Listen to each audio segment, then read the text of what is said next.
দে বাবা, তোর হাতটা দে, দেখি তোর ভাগ্যে কি কি আছে। এই যে বাবা, দেখুন। যাই হোক, এরপরে আর কাউকে হাতটা দেখাবি না।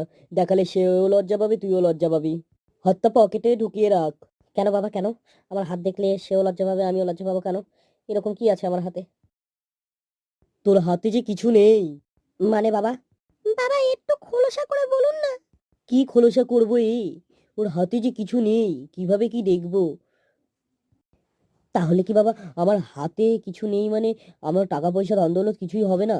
শোন, আমি হাতের রেখা দেখে সবকিছু বলতে পারি, কিন্তু তোর হাতে যে রেখা নেই। মানে বাবা, আমার হাতে রেখা নেই মানে? হ্যাঁ বাবা, রেখা নেই মানে? রেখা নেই মানে তুই সব মুছে ফেলেছিস হ্যান্ডেল মেরে মেরে। সব মুছে ফেলেছিস।